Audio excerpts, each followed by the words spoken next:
लिए कल मैं आपको क्या बताया था, प्रकाश के कुछ टाइप्स बताए थे। आज है न्यू टाइप में आते हैं। आज हम लोग पढ़ेंगे प्रकाश के लक्षण। क्या पढ़ेंगे? प्रकाश के लक्षण।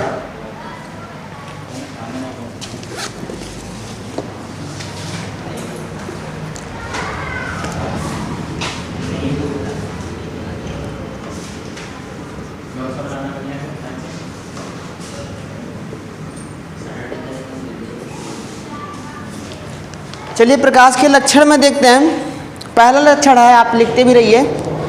प्रकाश विद्युत चुंबकीय तरंगों के रूप में चलता है। लिखते रहो, प्रकाश विद्युत चुंबकीय तरंगों के रूप में चलता है। मतलब जो प्रकाश है विद्युत चुंबकीय, विद्युत मतलब होता है लाइट। क्या? विद्युत मतलब होता है जो धारा प्रवाह होती है ना, लाइट, ठीक है, जो धारा, विद्युत धारा। और चुंबकीय मतलब चुंबक। चुंबक का एक गुण होता है, वो क्या करता है, लोहे को क्या करता है, चपकाता है ना। तो जो आपका प्रकाश है उसमें चुंबक का भी गुण होता है और विद्युत का भी गुण होता है, ठीक है, और रूप में चलता है, उसी के रूप में चलता है। ठीक है, आप आगे पढ़ोगे विद्युत क्या है, विद्युत की एक पूरी चैप्टर है, ठीक है, और चुंबक जो है उसके भी पूरा चैप्टर है, तो आगे आपका पूरा एक्सप्लेन मिलेगा। लेकिन ये इस रूप में चलता है। दूसरा क्या है, निर्वात में प्रकाश की चाल। देखो सेकंड टाइप, निर्वात में प्रकाश की चाल।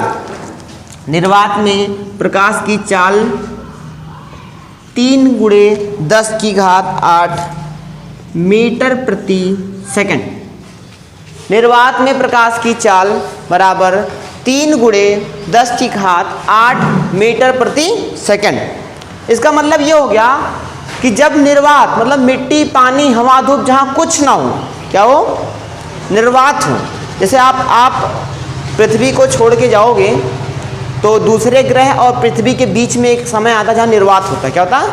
जहाँ कुछ होता नहीं है। तो उसकी क्या चाल क्या है निर्वात में, क्या आ जाएगा, चाल। देखो मीटर प्रति सेकंड, 3 × 10⁸ में 3 के पीछे 8 जीरो लगा दो, 8 जीरो लगा दो, इकाई, दहाई, सैकड़ा, हजार, 10,000, लाख, 10 लाख, करोड़, ठीक है। यानी 1 सेकंड में, प्रति मतलब 1 और सेकंड मतलब 1 सेकंड में मीटर, 30 इकाई, दहाई, सैकड़ा, हजार, 10,000, लाख, 10 लाख और 30 करोड़ मीटर चलेगा। कितना? तभी तो लाइट जलाओ नहीं, खड़ाक से पहुंच जाता है। 1 सेकंड में 30 करोड़ मीटर चलेगा, ठीक है। यह प्रकाश की निर्वात में चाल है। अभी आपसे कोई पूछे निर्वात में प्रकाश की चाल और वायु में प्रकाश की चाल, जब पृथ्वी पे आती है, कौन तेज चलेगा? निर्वात में। क्यों? वायु में जो एटम्स रहते हैं थोड़ा लड़ेगा। देखो आपको अगर जो सिंपल दौड़ा जाए तो आप तेज दौड़ोगे, लेकिन किसी को हटा के दौड़ोगे तो टाइम लगेगा। हाँ, तो वायु में जब आएगा तो उसमें लड़ेगा, कुछ पार्टिकल उसके लड़ेंगे, तो उसमें उसकी चाल क्या हो जाएगी, धीमी हो जाएगी, थोड़ी सी धीमी होगी। तो निर्वात में सबसे अधिक इसकी चाल, ठीक है। तीसरा पॉइंट है, प्रकाश सरल रेखा में गति करता है। प्रकाश सरल रेखा में गति करता है। सरल रेखा मतलब प्रकाश सीधा चलता है, थोड़ी कि ऐसे ऐसे घूम के चलेगा, ठीक है। प्रकाश सीधी रेखा में चलता है, ठीक है।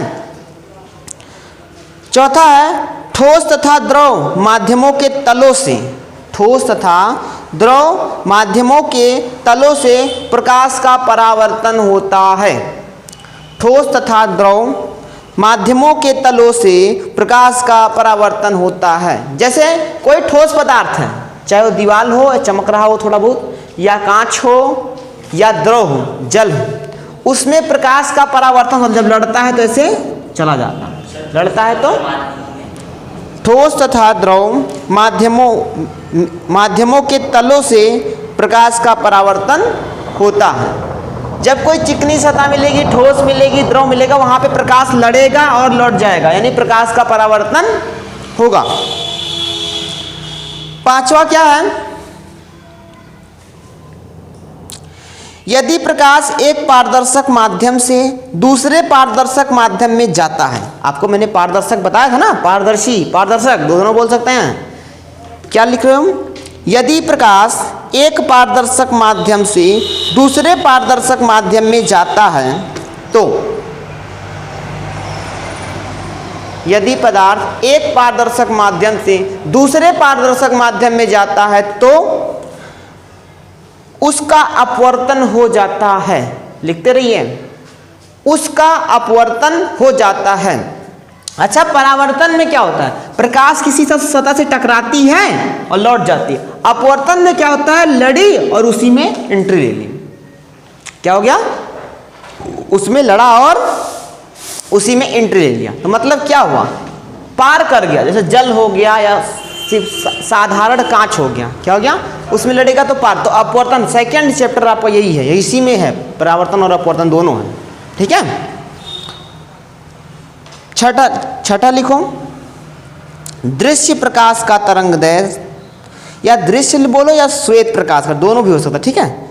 श्वेत, देखो श्वेत प्रकाश यहाँ पे जो बोल रहा है सफेद नहीं, श्वेत मतलब संस्कृत में श्वेत को सफेद बोलते हैं। यहाँ पे सफेद नहीं, जो आपका सूर्य का किरण होता है उसे श्वेत प्रकाश भी बोलते हैं। क्या बोलते हैं? इसमें 7 कलर होती हैं, इसलिए इसको थोड़ा अजीब नाम देगा, मतलब बोल दो इसको श्वेत को सफेद मान लेते, सफेद प्रकाश। ठीक है, ऐसा नहीं है। श्वेत प्रकाश लिखो, या दृश्य प्रकाश की तरंग दैर्घ्य, दृश्य प्रकाश की तरंग दैर्घ्य 3900 एंगस्ट्रॉन है। ऐसे लिखो 3900 एंगस्ट्रॉन, ए के ऊपर ऐसे पॉइंट लगा लो, इसको एंगस्ट्रॉन बोलते हैं, से 7800 एंगस्ट्रॉन तक होता है, ध्यान दो। एंगस्ट्रॉन के बारे में थोड़ा देख लेते हैं। 1 एंगस्ट्रॉन बराबर 10⁻⁻10 मीटर होता है। क्या होता है? अच्छा, ये माइनस में है, इसको चाहो तो 1/10⁻10 लिख सकते हो। ये नीचे आएगा तो ये नीचे 1 होता है, जिसका कोई नहीं होता उसका 1 होता है। तो ये नीचे आएगा तो प्लस में हो जाएगा ना। तो मतलब क्या, अब ये 10 हो गया तो 1/10⁻10, मतलब 10 में कितना जीरो लगाएंगे? 10 जीरो, 3 4 5 6 7 8 9 10, 3 3 6 3 9 1 10, मतलब इकाई, दहाई, सैकड़ा, हजार, 10,000, लाख, 10 लाख, करोड़, 10 करोड़, अरब, मतलब 10 अरब। क्या? 1 मीटर को, 1 बटा है ना, 1 मीटर को 10 अरब भाग में बांट दो। इतना बड़ा मीटर होता है कहीं? उसको 10 अरब भाग में बांट दो, कहीं छोटा सा आएगा, वो 1 एंगस्ट्रॉन होता है। क्या होता है? मतलब मीटर की अपेक्षा एंगस्ट्रॉन की जो मात्रक है ना, एक यूनिट है नापने वाली, हम किसी चीज़ को नापते हैं 1 मीटर 2 मीटर, यूनिट बोलते हैं। क्या बोलते हैं? तो एंगस्ट्रॉन जो है वो मीटर से बहुत छोटा है। क्या है? एंगस्ट्रॉन जो है वो मीटर से क्या है? छोटा। जिधर मुंह बंद होता है उधर छोटा होता है, जिधर मुंह खुला होता है वो बड़ा होता है। एंगस्ट्रॉन क्या है? मीटर से छोटा। ठीक है। तो अब ये समझ में आ गया हो गया एंगस्ट्रॉन के मतलब।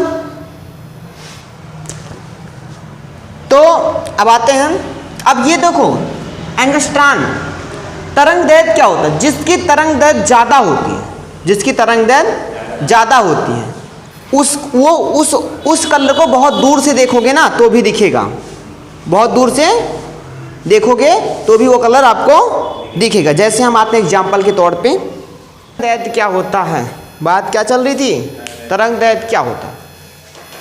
जिस कलर की, जिस रंग की प्रकाश की तरंग दैर्घ्य ज़्यादा होती है उसको बहुत दूर तक ले जाओगे तो भी दिखेगा।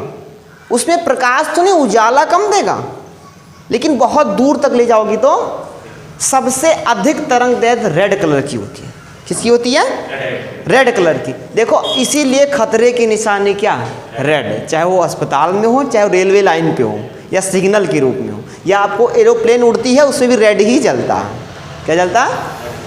तो रेड देखो रेलवे लाइन पे कोहरा है, बहुत दूर से ले तो भी रेड वाला दिखता है। और वाइट वाला जला दो, उसको छोड़ो, वाइट से ज़्यादा येलो की होती है, सफ़ेद से ज़्यादा पीले की होती है। जैसे देखो जो ठंडियों में जो बाइक आती हैं, इसका पीला वाला होता है लाइट, वो थोड़ा पहले ही दिखता है, और सफ़ेद वाला जब सामने आएगा तब दिखेगा उसका। ठीक है। तो जिसकी तरंग दैर्घ्य ज़्यादा होती है उसको बहुत दूर से देखेंगे ना तो भी दिख जाएगा, बहुत दूर से देखेंगे तो भी, लेकिन कम। तो सबसे ज़्यादा किसकी होती है? रेड। इसीलिए सिग्नल देखो सबसे पहले रेड का लेते हैं, फिर पीला का लेते हैं, फिर हरा का लेते हैं। ठीक है, रेड का मतलब क्या? सिग्नल मतलब रुक जाओ, खतरे की निशानी। पीला मतलब आप जा सकते हो, सिग्नल मिल गया। और ग्रीन का मतलब चल रहे हो। ग्रीन थोड़ा कम उसका तरंग नहीं दिखेगा तो भी दिक्कत तो नहीं होगा, आगे खतरा तो नहीं होगा। ठीक है, तो इसलिए ऐसा होता है। तो आपको समझ गया एंगस्ट्रॉन क्या होती है? ओ, तरंगदैर्घ्य क्या होता है? एंगस्ट्रॉन क्या होता है? समझ में आ गया इस टॉपिक में? इस लाइन में बहुत सारी चीज़ छुपी हुई थी। ठीक है, अब आते हैं प्रकाश का परावर्तन। अब हेडिंग लिखो प्रकाश का परावर्तन। अब फिगर बनाओगे।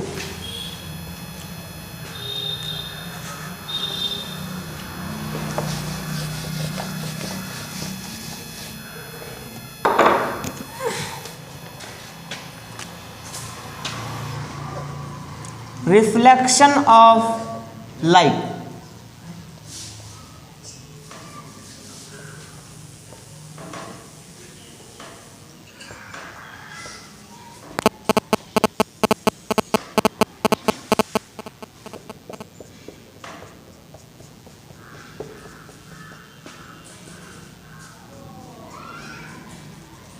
ये आपका हो गया एक दर्पण।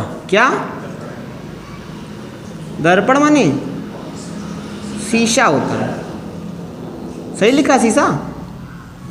ठीक है, मिरर। ठीक है, एक पॉइंट हम ले लेते हैं कोई, जिसमें हम प्रकाश का परावर्तन कराते हैं। मान लो ये प्रकाश आई, यूं लड़ गई, ये सीधी आएगी, थोड़ा तिरछी पर सीधी बनाना पट्टी रख के, और ये चली गई। ये आई, लड़ी और ये चली। इसको हम बोलते हैं, इस वाले किरण को आपतित किरण, या हम बोलते हैं आपाती किरण। ठीक है, इसको बोलते हैं परावर्तित किरण, या हम बोलते हैं आपती है, आपाती किरण। दूसरे शब्द में क्या बोलेंगे इसको? परावर्तित। चलो एक ही होता तुम। ठीक है, परावर्तित किरण। ठीक है, इसके बीच में हम लोग अपने मन से एक बाउंड्री रखते हैं अपने समझने के लिए। ठीक है, इसको हम बोलते हैं एन अभिलंब। अभिलंब। ठीक है, इस कोण को हम मान लेते हैं, कुछ मान लेते हैं कोण को। आपतन कोण, आपतन कोण बना दे रहा हूं। इसको मानते हैं परावर्तन कोण। परावर्तन कोण, इसको कोण आई मान लेते हैं, इसको कोण आर आई। ठीक है, हम इसको कोण मान लेते हैं। क्या?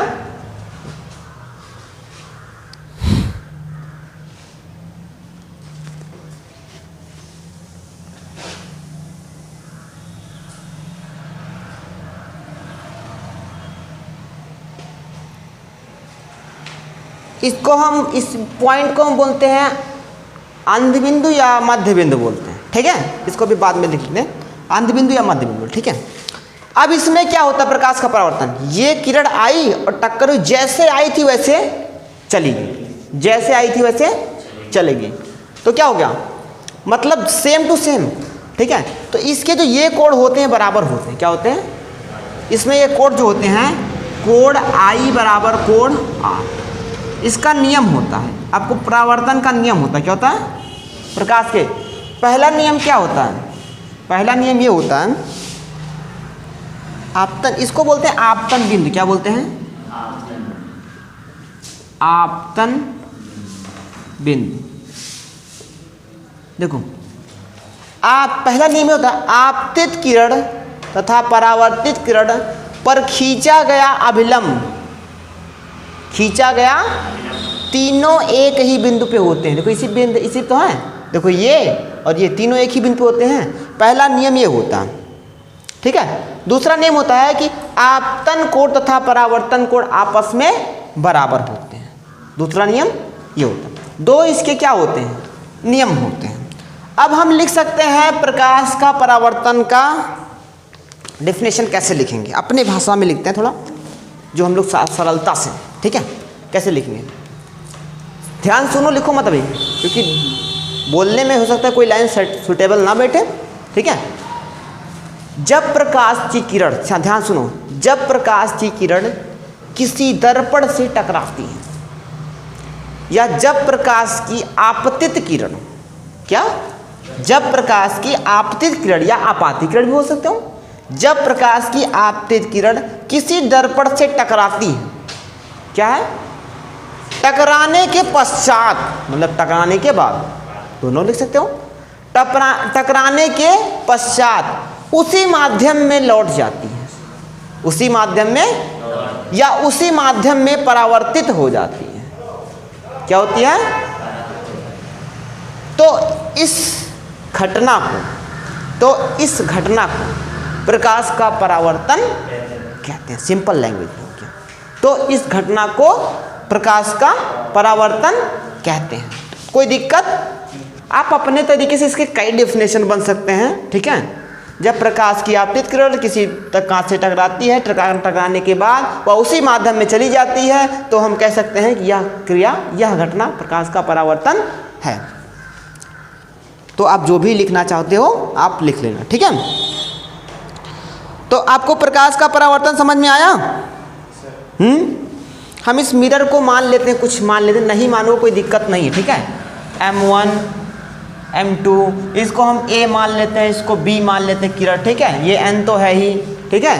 तो ऐसे हम पॉइंट मान सकते हैं, लेकिन नहीं मानने को कोई दिक्कत नहीं है। अब इसके बारे में मैंने दोनों नियम बोला था ना, दोनों नियम लिख लो और डेफिनेशन आप वीडियो को रोक के ले लेना, ठीक है। लिखो,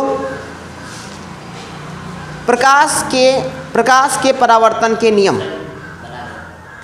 अच्छा बना लो, जल्दी से बना लो, ठीक है, बहुत फास्ट। जब मैं इसको बनाया करूं तो आप बनाते रहो, ठीक है। क्या चल रहा था आपका, लिखो हेडिंग, लिखो प्रकाश के परावर्तन के नियम। ये आपका हो गया परावर्तन। अब लिखो उसके नियम, लिखो प्रकाश के परावर्तन के दो नियम हैं। प्रकाश के परावर्तन के दो नियम हैं। प्रकाश के परावर्तन के दो नियम हैं। पहला नियम लिखो, आपतित किरण कॉमा आपतित किरण कॉमा परावर्तित किरण और आपतन बिंदु पर खींचा गया अभिलंब, आपतन बिंदु पर खींचा गया अभिलंब तीनों एक ही तल में होते हैं। तीनों एक ही तल में होते हैं। तीनों एक ही तल में होते हैं। देखो यही चीज है, आपतित किरण ये तथा परावर्तित किरण ये तथा आपतन बिंदु, यही तो आपतन बिंदु है। देखो इधर, आपतन बिंदु पर खींचा गया अभिलंब तीनों एक ही तल में होते हैं। दूसरा नियम लिखो, सेकंड, आपतन कोण और परावर्तन कोण आपस में बराबर होते हैं।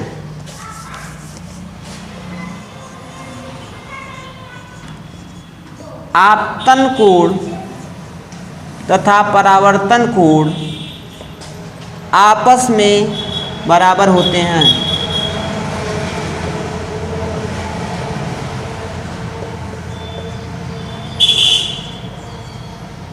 आपस में बराबर होते हैं। देखो ये ऐसे लिख देना नीचे, आपतन कोण कोण I और परावर्तन कोण कोण R, दोनों आपस में क्या होते हैं, बराबर होते हैं। अब अगली हेडिंग लिखो, गोलीय दर्पण।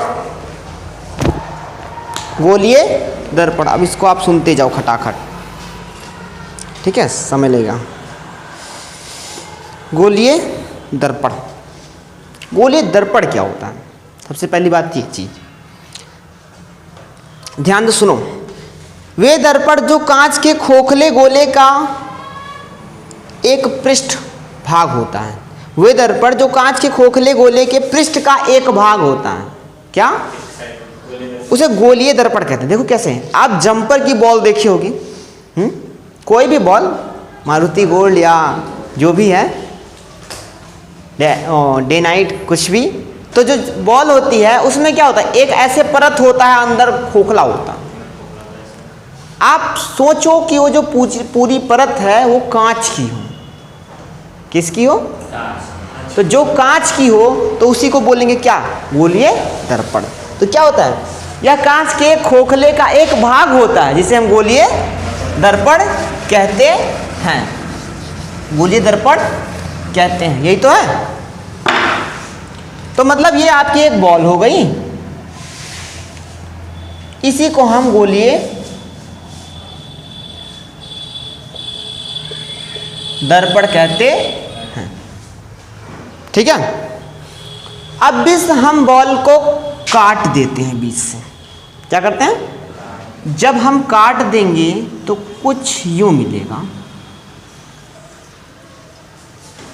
ऐसा मिलेगा, ऐसा मिलेगा कटा हुआ। अब इसी में का एक टुकड़ा हम ले लेते हैं, उसी के बारे में बात करते हैं। अच्छा, जो आपके जो कांच होता है वो समतल दर्पण है। कौन सा दर्पण है? एक कांच ले लो जिसमें आर पार दिख रहा हो, पीछे से पेंट कर दूं। कांच कभी फूटा होगा देखो कि पीछे से पेंटेड होता है, पीछे से पेंट कर दो तो आपका कांच बन जाएगा, वो आपका दर्पण बन जाएगा। क्या बन गया? अब इस कांच को हमने ले लिया, एक उठा लिया।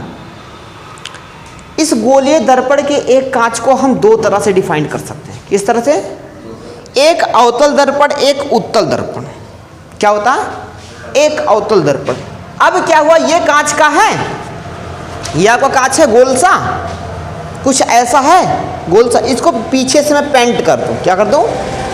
पीछे से इसको, आपके बुक में लिखा हो कलई कर दें, कलई, तो ठीक है, आप लिखेंगे इसको पीछे से पेंट कर दें, यहाँ पीछे से इसको रंग दिया जाए, ठीक है, कोई कलर से। अब अंदर का तो वाइट होगा कांच की तरह, अब पीछे से क्या हो गया? पेंट हो गया।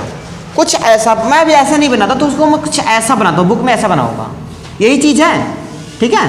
कुछ ऐसे नहीं बनाया है, इसको मैंने पीछे से जो पेंट कर दिया, ठीक है। पीछे वाला तो पेंटेड हो जाएगा, आगे वाला आपका वाइट ही होगा कांच की तरह। अब मैं प्रकाश की एक लाइट, एक टॉर्च जलाता हूँ, ये लड़ा कुछ ऐसे घूमेगा, ध्यान दो। अब यहाँ पे लड़ेगा तो कुछ ऐसे घूमेगा, और ऐसे बीच में लड़ाएंगे तो बीच में लड़ेगा, ऐसे घूम जाएगा, क्योंकि कुछ ऐसे कराही की तरह है। अगर एक बॉल सीधा बीच में डालोगे तो जाएगा और लौट जाएगा, और किनारे डालोगे इधर जाएगा तो इधर जाएगा, और इधर लड़ेगा तो इधर जाएगा। कराही की तरह देख लेते हैं, ठीक है, थोड़ी बड़ी सी कराही में चेक कर सकते हो, ठीक है। तो जब हम, अब देखो अवतल दर्पण आ गया, क्या इसको बोलते हैं? क्या? अवतल दर्पण, जिसको हम इंग्लिश में बोलते हैं कॉन्वेक्स मिरर। क्या बोलते हैं? अब इसी को मैं इधर से पॉलिश कर दूं, अंदर से। क्या करते हैं?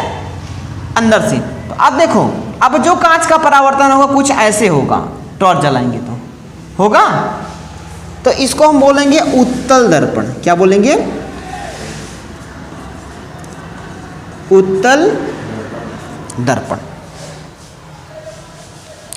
इसको बोलेंगे क्या? कॉन्वेक्स। इसको कॉन्वेक्स बोले, इसको कॉन्वेक्स बोलेंगे, इनको कॉन्वेक्स बोलेंगे, कॉनकेव बोलेंगे। क्या बोलेंगे? कॉनकेव और कॉन्वेक्स, ठीक है। तो ध्यान दो, अब आपको डेफिनेशन लिखना है, बुक वाली छोड़ दो यार, जो लिखा है उसको हटा देते हैं। जब अपने मन से लिखोगे तो यार जो चेक करेगा ना वो भी कहेगा बंदा पढ़ा, मेहनत किया, इसको नंबर देना चाहिए, ठीक है। आ जाते हैं, जब किसी अर्धगोलीय दर्पण को, क्यों गोलीय दर्पण नहीं बोला? क्योंकि मैंने इसको काट के आधा कर लिया ना। क्या किया? जब किसी अर्धगोलीय दर्पण को पॉलिश इस प्रकार किया जाए, मतलब कलई इस प्रकार किया जाए, पेंट इस प्रकार किया जाए, ठीक है, कि प्रकाश का परावर्तन, अभी पढ़ो परावर्तन, उसके भीतरी पृष्ठ से हो, ठीक है। जब किसी अर्धगोलीय दर्पण को पॉलिश इस प्रकार किया जाए कि प्रकाश का परावर्तन उसके भीतरी पृष्ठ से हो। बोर्ड पे देखो, ठीक है, भीतरी पृष्ठ से हो रहा है। तो इस प्रकार के दर्पण को अवतल दर्पण कहते हैं। दिक्कत? फिगर बना लोगे, डेफिनेशन लिखोगे, नीचे फिगर बनाओगे प्यारा सा, ऐसे करोगे, हो गया, नीचे लिखोगे अवतल दर्पण। फिर दूसरी चीज उत्तल दर्पण। क्या? जब किसी अर्धगोलीय दर्पण को पॉलिश इस प्रकार किया जाए, बस उल्ट पलट दो उसको, पॉलिश इस प्रकार किया जाए कि प्रकाश का परावर्तन बाहरी पृष्ठ से हो, प्रकाश का परावर्तन बाहरी पृष्ठ से हो, तो ऐसे दर्पण को हम उत्तल दर्पण कहते हैं। एक प्यारा सा चित्र इसमें बना के लिख दो, हो गया। अब हम लोग पढ़ेंगे, हेडिंग लिखना है, अगला हेडिंग पढ़ेंगे गोलीय दर्पण से संबंधित परिभाषाएं। गोलीय दर्पण से संबंधित परिभाषाएं, ठीक है, इसको हम कल बताऊंगा। गोलीय दर्पण से इससे संबंधित है ना, गोलीय दर्पण हो गया, इसको काट के निकाल दिए, यहाँ पे एक पी मान लेते हैं, पी मान लेते हैं, सी आता है, कुछ आता है, फिर इसमें ये दूरी होती है, इसको फोकस होता है, ये वक्रता त्रिज्या होती है, ये फोकस तल होता है। इस सारे चीज़ की हम अच्छे से डिफाइन करेंगे। मुझे आपसे उम्मीद है कि मैं आपको ऐसा डेफिनेशन बताऊंगा जो आपको हरदम याद रहेगा।